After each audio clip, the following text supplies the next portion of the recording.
Welcome to the Vandy Sports Podcast. I'm your host, Chris Lee. Our guest today, Chip Fridrich. We will talk Vanderbilt baseball. The title sponsor of this show is the Well Coffee House, a Nashville area coffee house which provides fresh roasted coffee along with house-made pastries, breakfast, and lunch offerings. There are 5 locations to serve you in the Nashville area. Those are in Brentwood, Green Hills, downtown, Bellevue, and the Cool Springs Lifeway. More information can be found at wellcoffeehouse.org. The Well Coffee House, where coffee changes lives. We also thank our title co-sponsor, WellSpire, Nashville's Learning and Development Center, which is located in the Gulch. Our news today, presented by Sutherland & Belk, a family-owned injury law firm. If you or a loved one has been hurt in any type of accident, call Taylor or Russell at 615-846-6200 to see what your rights are and if they can help. Vanderbilt is heading to the College World Series to face who else? Louisville. That will start this weekend. The Commodores lose the first game of the Nashville Super Regional, win the last 2. Of course, the moment everybody is talking about, Kumar Rocker throws a no-hitter on Saturday. Incredible outing. That is no overstatement in any sense of the word. He struck out 19 batters and led Vanderbilt into Sunday's game, which it won 13-2 after a lot of the pressure was gone. Our guest line is presented by Boll & Branch, started by Vanderbilt graduates Scott and Missy Tannen. I've slept on these for years now. They're unbelievable and just didn't know what I was missing until I got them, which is why I urge you to do the same. They are fair trade certified, which means they're made under safe conditions by men and women who are treated and paid fairly. Try them for a month. You can return them for free, but you're not going to want to. Once you get the sheets, get the mattress. That was voted best mattress of 2018. Go to bollandbranch.com. That's spelled B-O-L-L. Enter the promo code Vandy to get $50 off your first set of sheets. Chip Fridrich joins us now.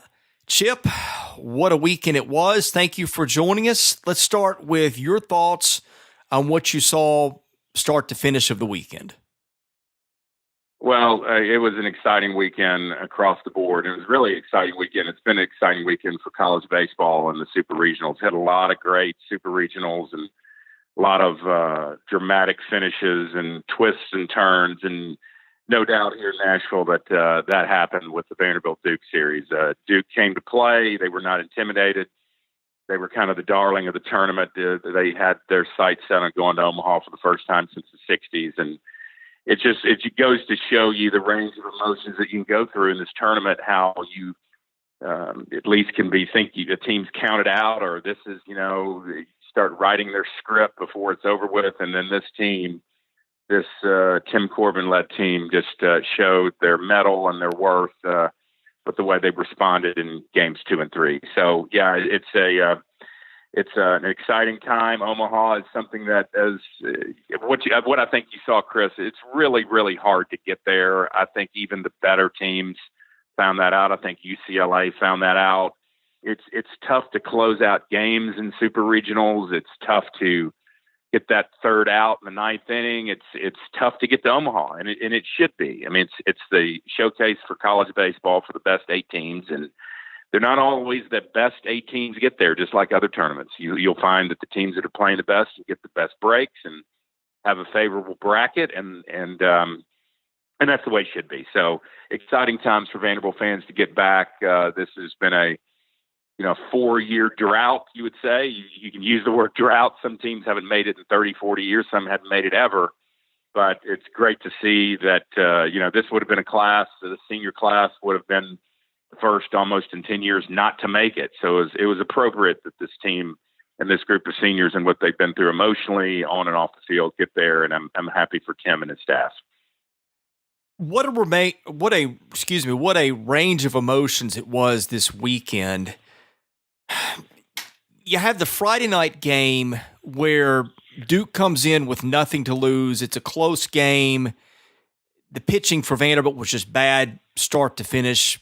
And that was such an odd game because, okay, you and I know this team. We know it's elite. We know it's got a decent shot to win the whole thing. We know it may be the best team in the country. Duke, a team that barely got in, playing without several of its best players due to injury. So we know who should win. But then that Friday night game happens, and it wasn't just losing, it was just looking so bad. And so there's two narratives here. One is the better team should win. The thing that I said from the beginning is, they're probably Vanderbilt a better team in games 2 and 3, because I think that's where the starting pitching probably starts to separate itself from Duke. But on the other hand, you and I know this really well, and I was talking to Dave Serrano about it this weekend. People, to begin with, are insecure. Multiply that times a lot with college kids, and Dave said it's worse than you think. So you've got the draft, which was apparently, from what I've been told, was a distraction. Tim had alluded to it earlier. So you have that as a backdrop. From what I'm told, you had some kids that go into Friday night disappointed in where they were picked. And maybe it was not their best night. Maybe that had something to do with it. Maybe it was something else. I don't know. But you have that stage. You have a team, and I've always thought this was an issue since I watched the 07 regional. When you were so dominant the whole year and you get punched in the face in a situation like that, it's not just responding. You've got to respond quickly, because if you have another off day, you're sitting at home for the rest of the year. So you have the human factor of a team that has rolled through its season for the most part, has not had to deal with adversity like that in a situation, had not lost game 1 of a series. And there's part of me that says, I don't know where this is headed because of the human factor and having to turn around so quickly and have to win another one and then win another one after that. Honest to God, if you had asked me, and I think we chatted a little bit after game 1 the next morning, my gut was that talent wins out, that their pitching is going to separate itself, and that's really how it did play out from there. But I had a lot of doubt where I don't know that I would have gone to Vegas if I were a betting man and put a lot of money on it. How did you feel at that point? Yeah, a lot to answer there. There's a lot of great points, Chris. I had a lot of the same feelings. I mean, the draft was a distraction. It's always going to be a distraction. And as I told some people around me at the game, when you're recruiting elite classes like Tim Corbin and his staff do, it's no different than Kentucky in basketball, the elite basketball programs, or a football program, although the draft eligibility is a lot different in those sports and it doesn't come up in the middle of a national tournament. You're going to have, that's always going to be a distraction for the kids you're drafting. You're getting elite draft classes, top 1, 2, and 3 in the last several years. Those kids have been, as much as you want to sit there and say, oh, well, they want to be there for the school and they want to be there for the teammates, it is 100% natural for those kids. They've been thinking about playing pro ball since they were 12 and 13, when they've packed up the minivan with their parents and they're going to the perfect game tournaments all across the country, and they're playing in all-star teams and showcases. That's what these guys, and I'm not saying the winning a national title is not important or playing for their teammates or they're being selfish, but they're wired that way. These kids have been seeing rankings and recruiting services and how they rate against other pitchers and hitters all for the last 5-6 years. And then it's thrown together on a day in the middle of a tournament, and they know what certain slots get paid and bonuses. They know it like the back of their hand. You can sit there and tell me they don't, you'd be lying. And so it is a distraction. I think several of the kids probably were not drafted where they thought they should, a couple of rounds earlier perhaps. And I think that played into it. But the emotion of once that was over and the wake-up call on Friday night, it's just one game. I was interested to see how Tim was going to handle that. You can go in, you can't really go in like in Bull Durham and throw bats in the shower stalls, and it's too late for that. Those kids know that. They know they got their rear ends handed to them on Friday night, and it was just one game. And it doesn't matter. It was, I think, a perfect strategy and a perfect demeanor that Tim had. It was one game. It didn't matter if it was 1-0. It didn't matter if it was 18-0. And they had to win 2 games and win 18 innings total over a Duke team to get to where they wanted to go. but you're never going to shake that. You're never going to sit there and tell me in Darius Garland's situation, as much as everyone wanted him to be this Commodore player to play for 2-3 years, Darius had his eyes on pro basketball. He's been doing that for years. And I heard him on a talk show the other day talking about that he thinks high school kids should be able to go straight to the pros. So the pro game is always going to be a distraction. And I wish they would legislate it out where they could do it some way differently, where it's not such a distraction in the middle of the biggest showcase for college kids. But I liked the way this team responded, and Tim hit it right on the nail on the head on Saturday's pregame when he said, if we can get through today, and I've never really heard him say this, Chris. I've never heard him be this forward as he was in the pregame. He said, if we can get through this game today, we're probably going to win tomorrow. And I've never really heard him predict that they would win a game 3 if he wins, a game 2.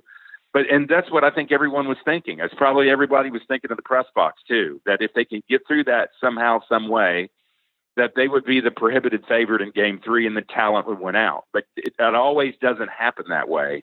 And we've seen it happen.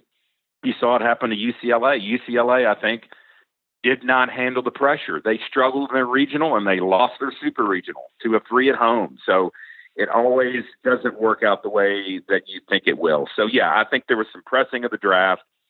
And in the end, I think with the Kumar Rocker's performance, I think he made Duke look like they've never seen a curveball. I mean, yeah, and I think that carried over to game 3 and demoralized that Duke team to where once that happened on Saturday night, I think, I'm not saying Duke gave in at all. They fought to the end, but I think that had a demoralizing effect that carried on to game 3.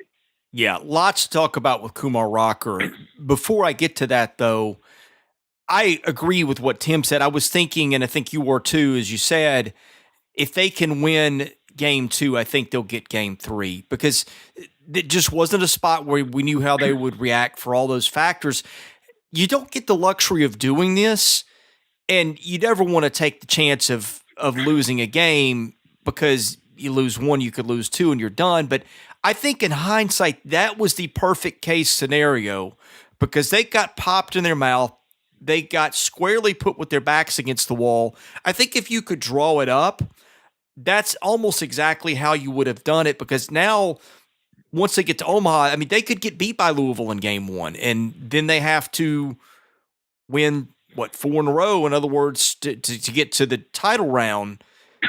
That's the kind of adversity they needed, I think. And if you could draw it up the way that it happened, I think that's, I don't know what the ideal scenario is for a regional or a super regional, but I think that's pretty close. Well, they got popped in the mouth against Ole Miss in the SEC tournament final and were able to resolve that situation during the game and showed the whatever it took to get back in that game and was miraculous to win an SEC tournament championship. When you get popped in the mouth and the team scores 10 and they bat around, in the 8th inning like Duke did on your home field, that takes a little different type of rebound that you need to have. And I'm not so sure that adversity wasn't something that this team needed when you win that many games in a row. I'm not saying that they took Duke lightly. I mean, hey, those 2 guys that Duke rolled out, you're talking about a guy who pitched at Princeton, a grad transfer on opening night in Gross. You're talking about the local kid in Jarvis who has a major league changeup. And those 2 guys, it was almost, you were counting pitches when those guys were going to get out of the game. When they got to 80 and 90, of course, Jarvis throws 130.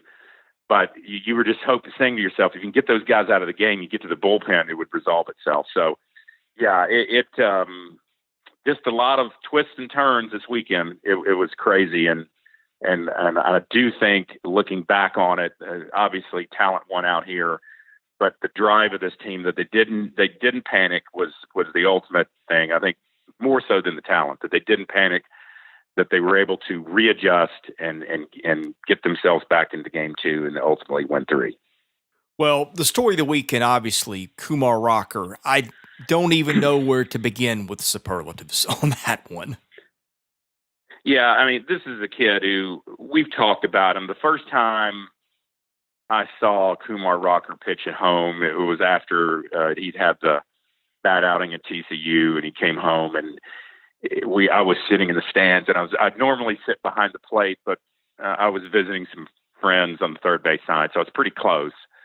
And I think my first reaction was, man, the ball comes out of this kid's hand differently. And it's if you've never played baseball and you've never batted against the 90-plus mile-an-hour fastball, the ball comes out of people's hands and gets up on you at the plate differently. I mean, 93 by some random pitcher could look a lot different if it's coming out of another pitcher's hands. It's the way it gets up on you. And, of course, he's got the height and the weight and the stride, so the ball just kind of gets up on you. It's a different feel, has a different sound, and the way he was throwing that game, I turned to some friends and said, this guy is going to be the next one.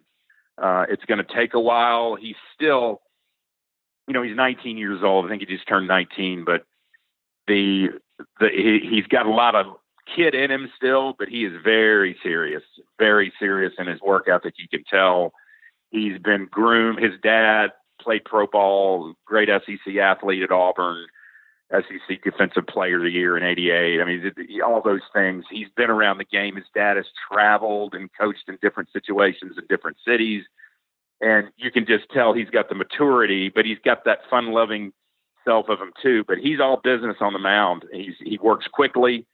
And just the way that he has come along this year to be the elite pitcher that he is. And I said this a couple weeks ago, and this bears repeating. Vanderbilt's 54-11. Chris, he's lost 5 of those games have been losses by Kumar Rocker. And I'm sure Tim Corbin would trade those 5 losses any day for the way he's grown and learned in those 5 losses.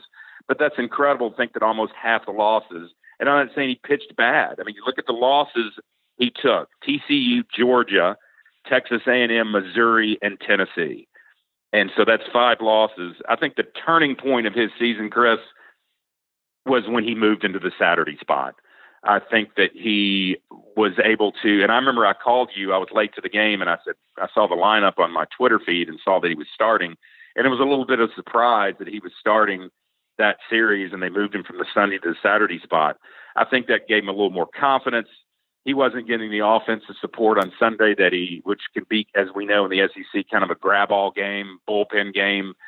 Teams are doing whatever they can to win the game, and I think it helped his confidence. And he just, but looking at that teams he lost to, it was midway through the season. Perhaps the Bama series, he didn't pitch all that well, and that was later in the year. But he just grew and matured, and he got that first, not that he didn't pitch in big venues, but having the confidence to go in the SEC tournament and being in front of a crowd there in a big park, I think helped him. And then last week pitching well. And then, of course, what can you say about, what he did on Saturday night, which told somebody could have been on, if anybody's familiar with the King in his court, it's a softball team. I don't even know if the guy's still living, but it's a guy it's a 3-man softball team. And this guy throws and they go to minor league parks and he really didn't, he needed a pitcher, catcher, shortstop. And they didn't need anybody else. When you got 19 guys you strike out of the 27 outs available. So what a epic performance. And I was glad to say that I was there. Yeah. The King in his court analogy is a great one. I hadn't thought of that. I had just raved about his fall performance. It was the 3-inning outing against Oklahoma State. And I could not get over what I saw. And I talked about it for months. Now because that's what I saw against Oklahoma State in the fall. Yeah, I heard that too. I wasn't able to go to that series due to just some things going on in the fall and commitments, but there were whispers, and there were loud whispers. Whispers is not the word. They echoed throughout. You had the national media who was there. I think Aaron Fitt, those guys who covered baseball across the country were putting it out there about they've never seen anything like it. And then, he had some moments this year that, he had trouble with his control.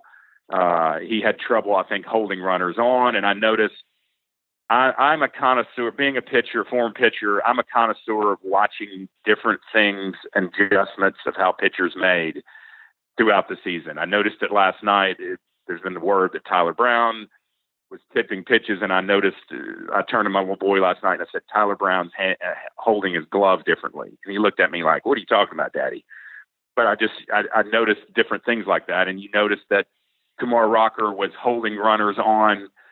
His leg kick was different, and you noticed it on Saturday night. It was less of a bigger stride when he was holding runners on. So I really did notice the fact that he was talking about his grooming process of how quickly he works, almost to the point, well, it's not almost to the point where teams were doing delay tactics to try to get him out of his rhythm. And he amped that up late in the season. And we saw some teams try to mess with him a little bit, and he was able to keep his poise and go through that. But working quickly does wonders for your infielders. They love it. Your outfielders, and it gets your team, especially home, in a rhythm where they get back in the dugout and grab the bats and hit. So it's a situation where I think everybody at the park was about the third or fourth inning. I kind of got this inkling, like, he's flirting with something here. If he can make it through the fifth or sixth, then you start looking at that the 0 hits, and sure enough, it just kept going and going, and the crowd got into it and fed off of it and pitched a whale of a game. I'm going back and looking at the video.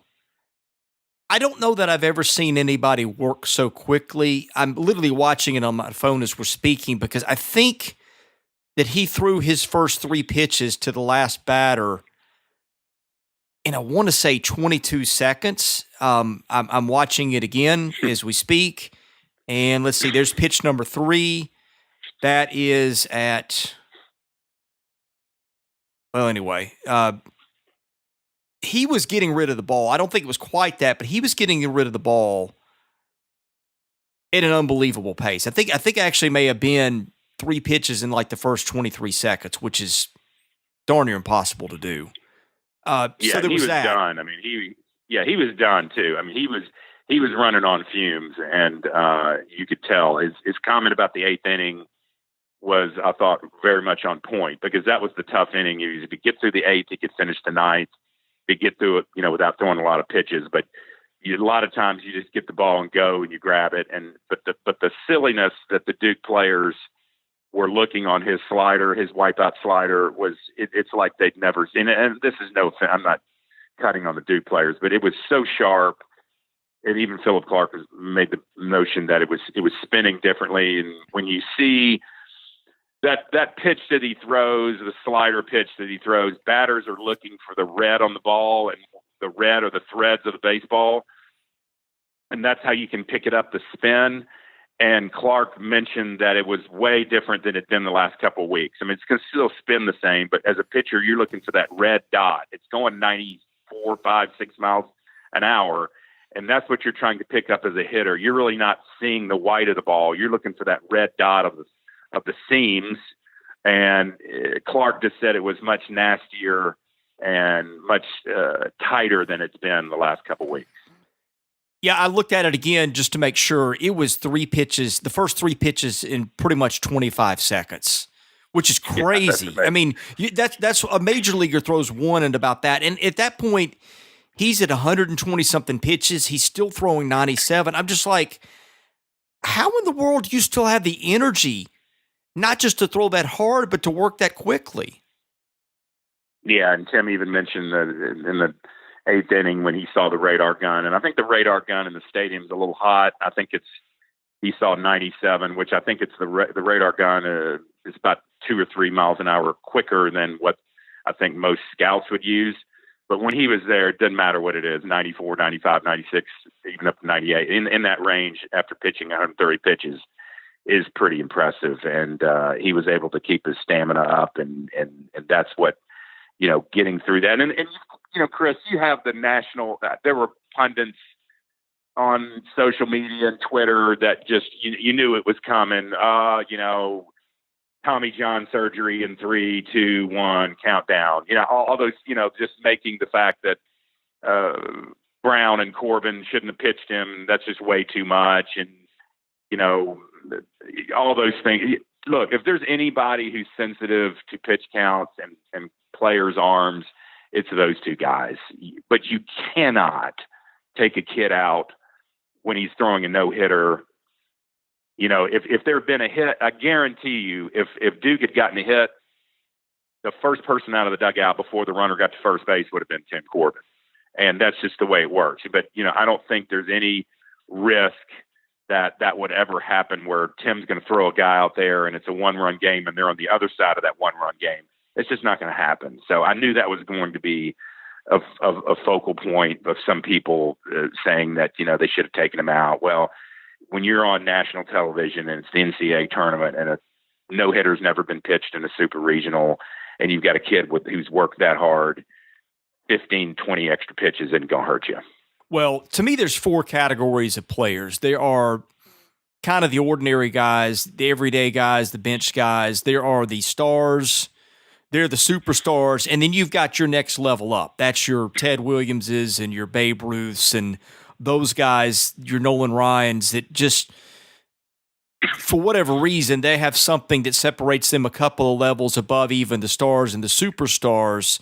And they're just physical freaks. And I put him in that category.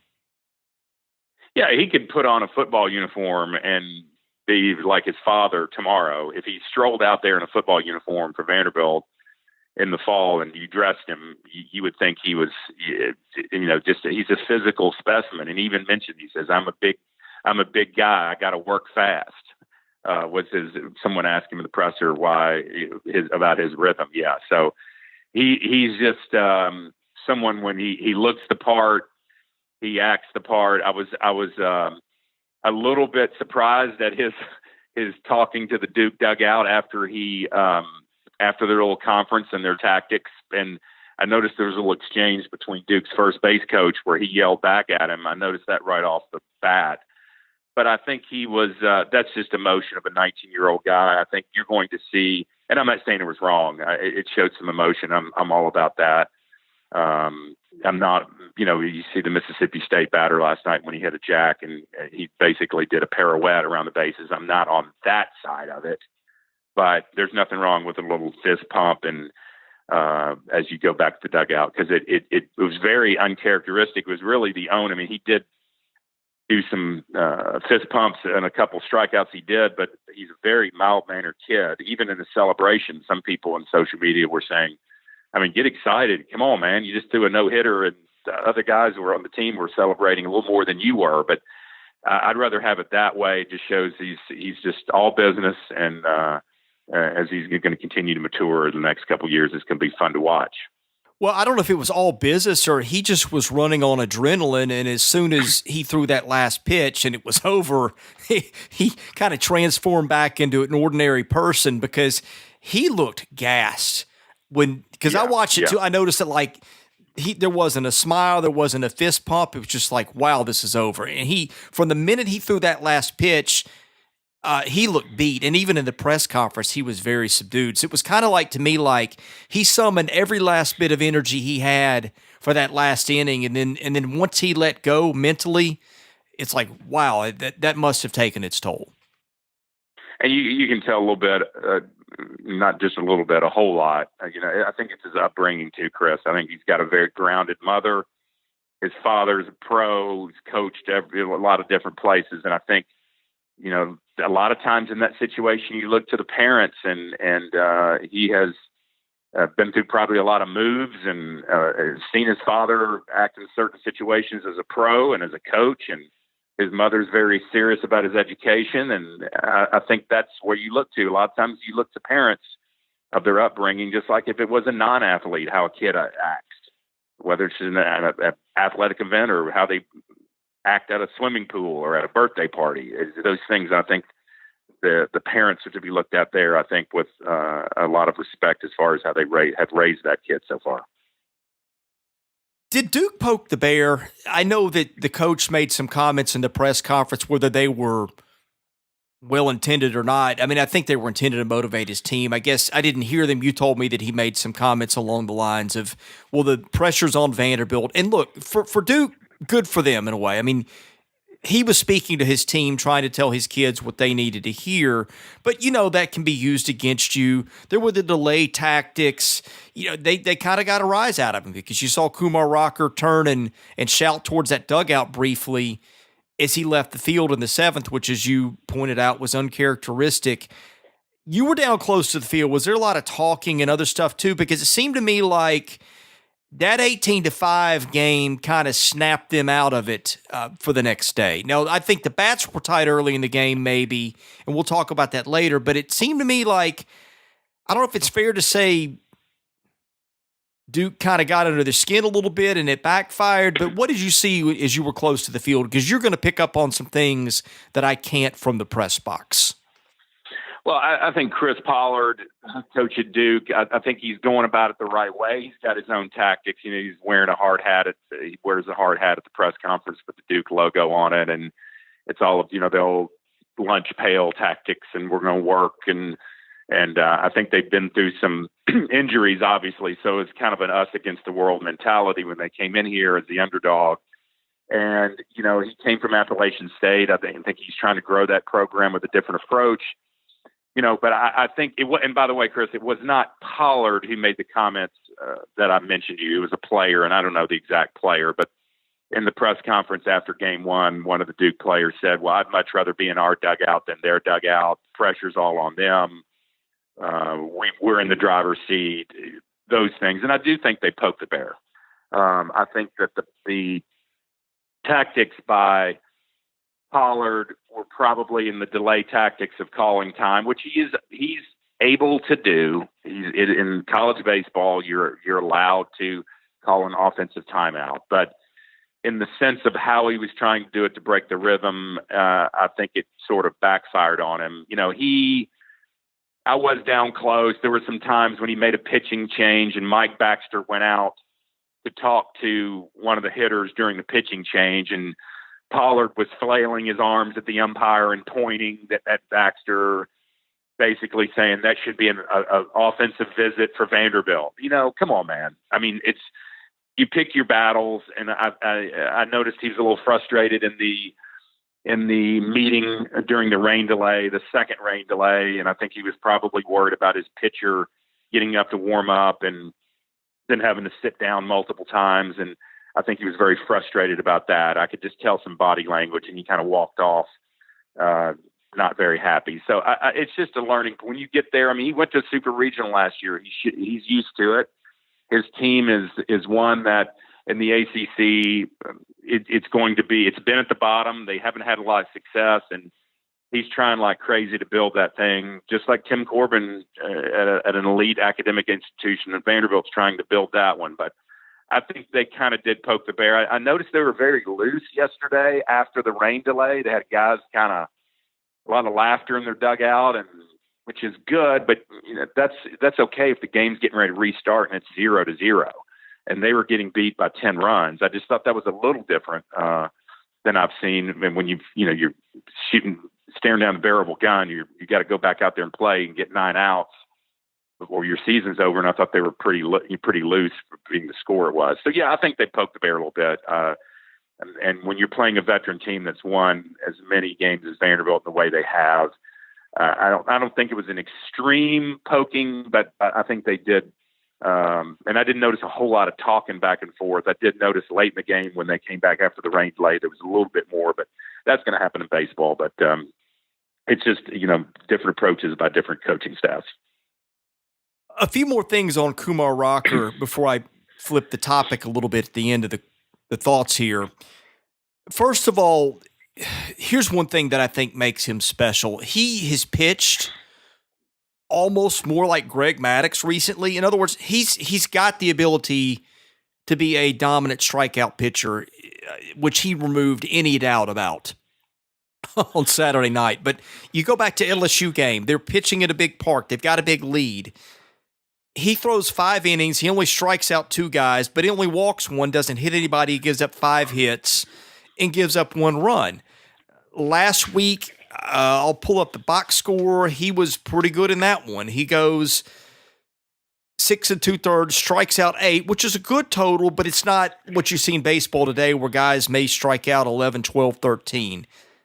Doesn't walk anybody again, which that's what makes him elite too, is the ability to post high strikeout totals with low walk numbers. And due to that age, it's just that's what makes him special. So there's that. It's the fact that he's been able to flip different types of switches depending on the situation and either be more of a pitch to contact without giving free passes guy or a dominant guy like we saw Saturday night. Number 2, I think maybe, again, it's talking about the Miss Universe pageant and trying to separate contestants, but as impressive as what he did was, 19 strikeouts, a complete game, a no-hitter, that thing at the first where he beans Kenny Taylor, or first of all, people forget this, the first batter hit a line drive right at Harrison Ray. So if that drops, we're not talking about the no-hitter. So good play by Harrison to be in this spot and make the play. But when he hit Kenny Taylor, you were in the park as well as I. That place was stone cold silent for 5 minutes. And I felt sick at my stomach watching that happen because you're like, you see him flailing on the ground, your imagination goes to some really bad places. To see, well, first of all, I can't believe Kenny Taylor came back and played on Sunday. Hats off for him for having the guts to do that. I think at that point I would have said my baseball career's done. He plays the next day. But for Kumar, knowing that you hold the power to really hurt somebody, even if you're not meaning to, and by the way, Taylor stands right on top of the plate, which makes it a lot easier to hit somebody. But Tim mentioned it. He said when Kumar came in the dugout after the first inning, he usually slaps my hand really hard. He said it was dialed down a lot. If you notice, I don't think he threw a fastball to the next hitter. To be able to recover from the mental part of that and move forward was just another remarkable thing about his performance. Yeah, I mean, that can go either way, Chris. And Tim mentioned that, you can, I think it helped that he walked off the field with a little bit of assistance. And, if it had been the other way around, I don't know how he would have rebounded from that if he had carried him off or if he'd been, out of it and they had to wheel him off in a stretcher. That would have been a totally different situation. So I think it helped that he did walk off and seemed somewhat coherent.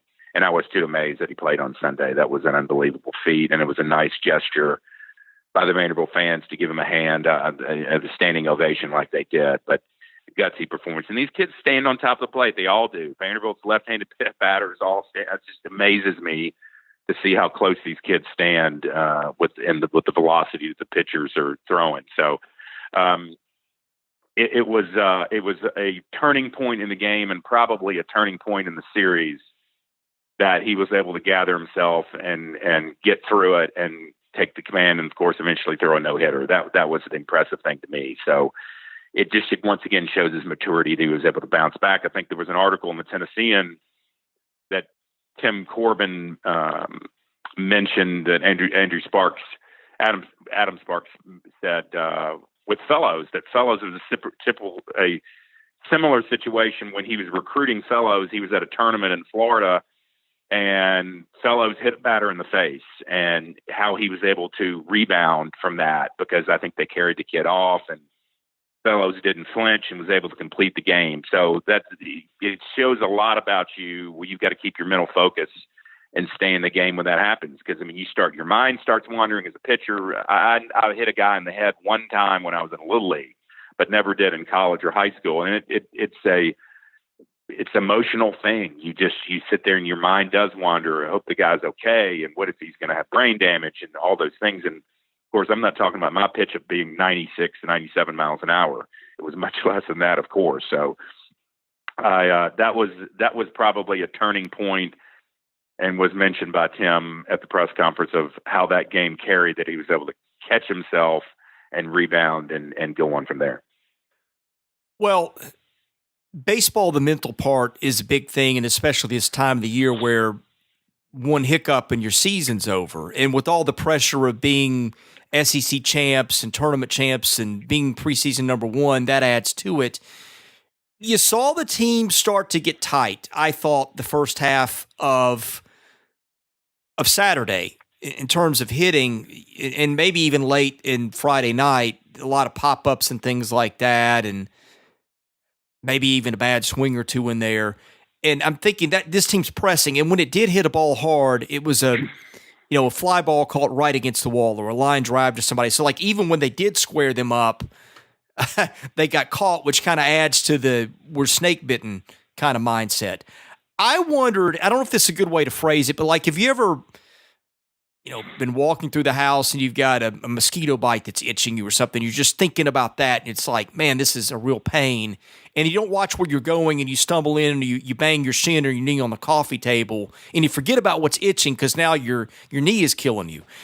I wonder if to some extent the no-hitter and trying to play for that served as a distraction from the other stuff, because all of a sudden the thought in that park went from they could get eliminated tonight to nobody's talking about this no-hitter. Let's see if he can pull it off. I wonder if that was in a way, and maybe I'm making something out of it that's not there, but it sure did shift the focus from is the season about to end to are we about to see something that we almost never see?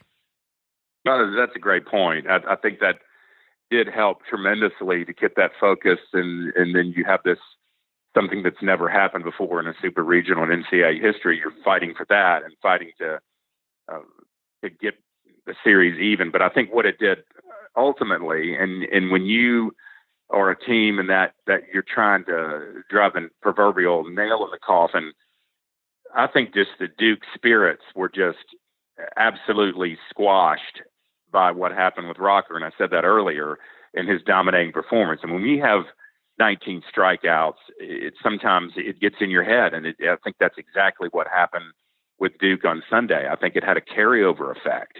And the players were tight. I thought a lot of fly balls lifted and kind of the same batting strokes. I thought that got into J.J. Bleday's head a little bit, the shift, and to the point where he, a couple people around here screaming at him to bunt. Well, he did try to bunt. He bunts right back to the pitcher. And anywhere else he would have bunted, he could have walked to first base and could have made it to second if he just tapped it down the third base line. So I think that you do start pressing. You do start questioning yourself, and the attitudes in the dugout get a little bit, the breathing gets a little bit heavier, and you start thinking about it a little more in a different fashion. And when those hits started to fall and when what happened with Rocker and the excitement with that, I just think this team came out very loose on Sunday, and it was predictable that they would and that they attacked. And you can't help but with Austin Martin's home run in the first, I think the air kind of went out of Duke's sails quite a bit. You get the first three innings, you get runs in each inning, and you're winning innings, and I think that was a little carryover effect too. So yeah, I thought there was some tightness. I thought some guys are pressing, and I mean, you look at Bleday and Martin for the weekend, ended up 8 for 23, which is not horrific. It's not what it's been in the past. And again, it's expectations of what Vanderbilt fans are used to, that stretch where they were just killing the ball. I mean, Martin's average, I think, dropped 25 points over the last 2 weeks. He's now hitting 410. But 410's over 400. Things kind of balance out. So yeah, to your point, I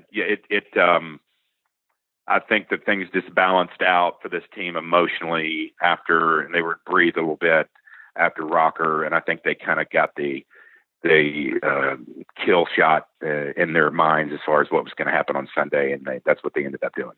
Yeah, a couple of quick offensive thoughts before we get to the mailbag and get you out of here, because I know you need to go in just a minute. I feel like what Kumar did, it went from kind of flipping everything to, is Vanderbilt going to be mentally right to get out of this thing, to planting a huge seed of doubt in Duke's minds when you can't even foul tip the ball. I think it was enormous for that reason.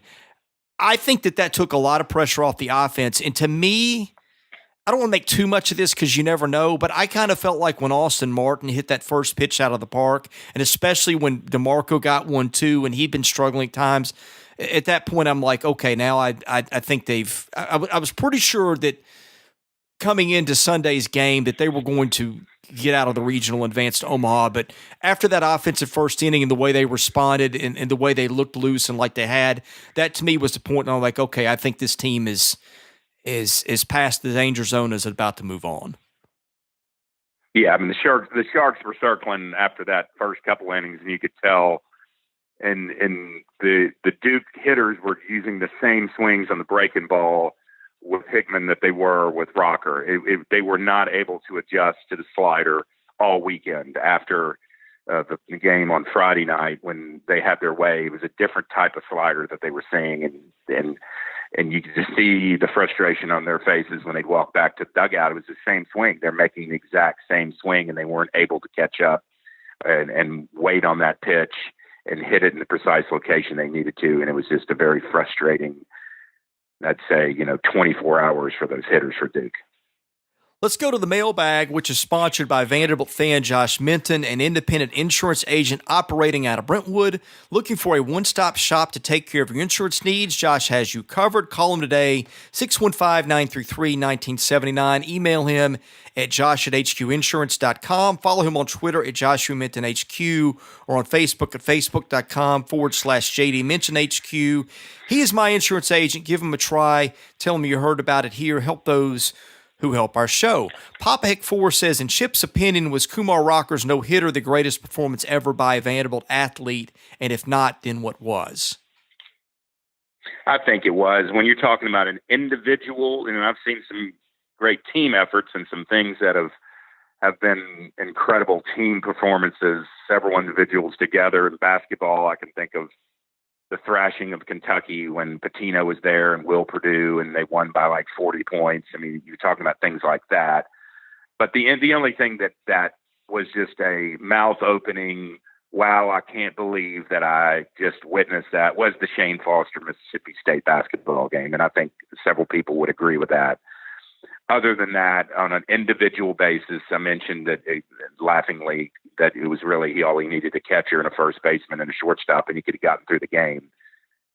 That dominating type of performance, I haven't witnessed anything like it. Second to, very similar to that Shane Foster game when he was just throwing stuff up from three and the ball went in his hands every single possession late in that stretch, and he had I forgot the number of points, 40 points in that game. Those are probably 1-2 with it'd be close as far as which one was more dominating, but Rocker being more recent might get the nod. But I think several Vanderbilt fans have mentioned that on social media, but being quick, I can't think of any quarterback performance or anything in another sport that rivals what happened on Saturday night. Well, there are different elements to it. One element is I think that in Major League Baseball, the most strikeouts ever, no-hitter, was 17. That I think that was on Twitter. I don't know if it's been verified, but Rocker had 19. And not just that, it wasn't just the performance. It's the fact that they lose that game and their season is over. And I think those two elements combined, look, I've watched Vanderbilt sports for 40 years. To me, that is no question the most significant and greatest individual performance that I have ever seen.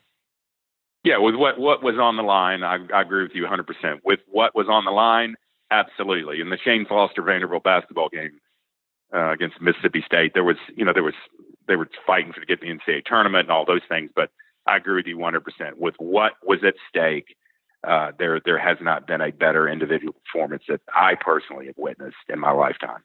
Well, one more thing. I was walking back with Joe Rexrode and Teresa Walker, who were there for that game. They're not usually there. Joe was helping out Adam with coverage at Tennessee, and Teresa was covering for the AP, which does not cover college baseball to the postseason. And usually in that spot where it's a late night game and there's a game the night before that keeps us out late, you're just tired and ready to get home. There's a lot of grumbling, like, man, let's just get this over with and move on. And you're thinking about trying to manage sleep and stuff like that and trying to write and those things. I think everybody was just buzzing because of that performance. I mean, we're all walking back. We're all in the press box probably till after 1 writing. Usually I write as I go. and have a story up pretty quickly. I might fill in some quotes. That one was like, I'm just going to sit and watch this, and I'll write later because I don't want to miss something in my story. Plus, he was working so quickly. I think that was just one we were all sitting there. It was like a shot of adrenaline to all of us just because what we saw, and those people have seen a lot of ball games over different sports, different situations. Every single one of us knew that was one of the most impressive things we had ever seen on an athletic field anywhere at any time. Well, and Chris, your job and what you do is you're telling stories, right? I mean, you're telling stories about what you see, and you're creating memories through your work, whether it be verbally on podcast or you're writing them for your site, and creating memories. I know walking back to the car in a similar notion that you had when you're sitting there watching it unfold and you didn't want to miss anything. And I was walking back to my car, and I've got a 9-year-old boy and a 6-year-old boy, and they're starting to, they both play baseball and they're understanding the game and the little intricacies of things. And I try to teach them, and not too much. But we got about halfway to the parking lot, and I turned to them. We're walking, and I said, "Boys, you're going to remember that game when you're daddy's age. You're going to remember that you were at that game, and you can look back on it." And I said, when Kumar Rocker is retired from pro baseball, which he will be when they're my age, they're going to look back and say, I was at the park when that happened. And that's what, as a fan, the greatest thing we can look at is being a part of memories like that. They don't come too often. I've had people pat me on the shoulder and said, I've never seen a no-hitter in my life. I've never been to a baseball game like that. You have fans who maybe have been to a handful of anti-baseball games this year, and they come to that one and they get to see that, and that's what they're going to remember. So I think the culmination of that game was what the memories that it created for the fan base that were there, and forever will be able to say that they had a small part in it as a fan, but they were able to witness it and be able to tell their children and grandchildren that they saw something that many people do not get to see. Yeah, I was thinking this morning, I bet I have probably seen 700 baseball games in person. That may even be low. I know I've easily seen Probably another low. 1,000 on TV. I have never seen a 9-inning no-hitter until that one. And not only no-hitters, there's an element of luck involved because there can be balls hit at people, or you can walk 6 guys, stuff like that. That not only was a no-hitter, there was nothing flukish about it. I mean, there were maybe 2 balls that had a chance to be hits that were not. I've seen one other no-hitter in my life, either on TV or in person. Randy Johnson threw a 7-inning no-hitter when I guess he was playing for Jacksonville. They had a doubleheader with the Sounds. This would have been late 80s, and I saw him throw that. And of course, that's back before Randy Johnson. You knew who he was because he threw so hard. But at that point, his career was very much a work in progress. You didn't know if he would turn into something greater. Probably more likely, a guy who can't find his control and struggles and never makes it. But of course, we know how that ended. All those games I've seen, easily 1,500 games, probably closer to 2,000, maybe more than that. That's the first 9-inning no-hitter I've ever seen, and it was a special one at that. 2 more questions. Let me get you out of here, Chip. Utah Ozzy says, how would you rank this team among the other College World Series teams entering Omaha? If you were drafting those 4 teams, what would the order be? He said, I'd go 2015, 2011, 2019, 2014. That's a tough one there, because you're talking about a lot of different elements of pitching. I mean, the 2014 team that won it, you had the Fulmer, Buehler, Beatty, although Beatty kind of, at the end faded a bit, but you had that Fulmer-Buehler combo, and then the 15 team that was, Fulmer, Buehler, Pfeiffer was in there, and you had, some guys in the bullpen who pitched pretty well, and the Dansby Swanson years. I think that's a tough call to make. I wouldn't say the 2011 team that went there, even though they had the Sonny Gray on the hill, that would be in the top 3. I think that would be 4 for me. And it just depends on what you consider. It all depends, Chris, on bracket, what bracket you're in when you get to Omaha, and that, Vanderbilt had Louisville that year in the first part of the bracket. They got Louisville again.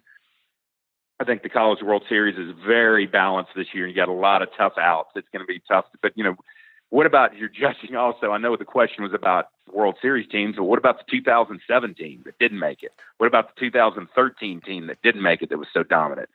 So I think you're picking at things here when you're trying to analyze it, and that could be a whole separate show. But I will say this to answer his question. I think this year's team has the ability with the bats to make their mark and be one of the teams that can go in there and win it and be a dominant team when you compare them to those other ones. The pitching staff's going to have, Drake Fellows is going to have to come off a little bit. I mean, he's got a great record, but he's going to have to improve the performance that he did on Friday night when he gets the ball.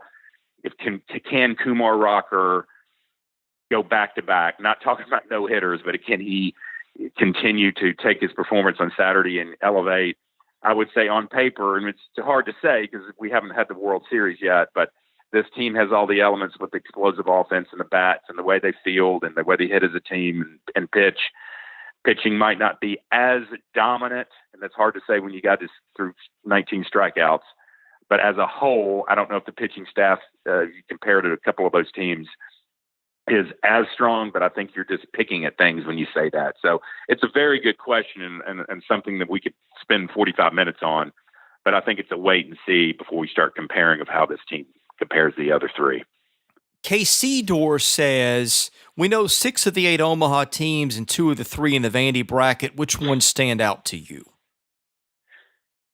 To piggyback on what I just said, this is a very interesting CWS. You got some storylines in here, Chris. Florida State with the Mike Martin Cinderella story of this being his final year.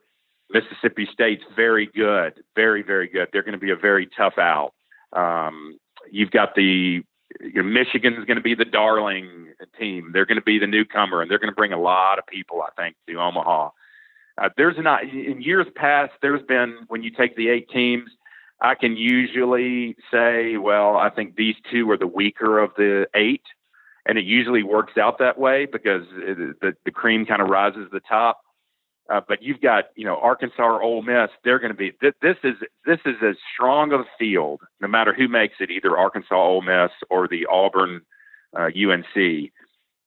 I think this field is one of the strongest and more balanced fields they've had. But if you're just asking me for 2 teams that I think are going to be tough outs that stand out, I would say Mississippi State has the experience. They've been there. They're playing really, really well right now.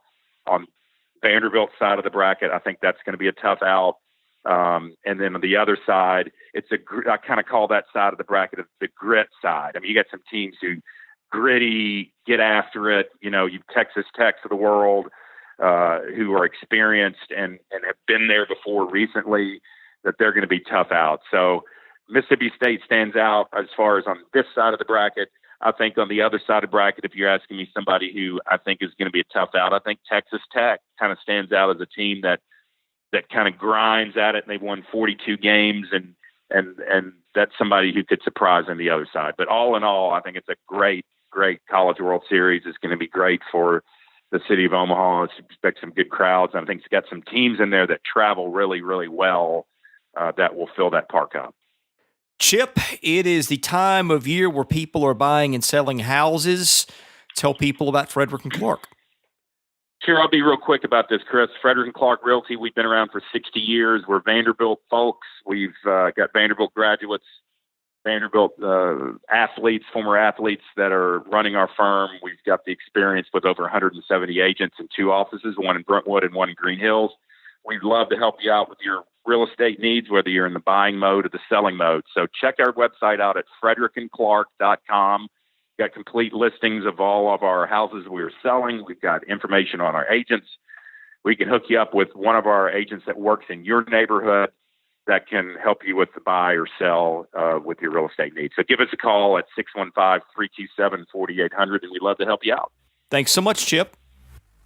Take care, Chris. He's Chip Frederick. I'm Chris Lee. Thanks for listening to the Vandy Sports Podcast. More episodes coming later this week.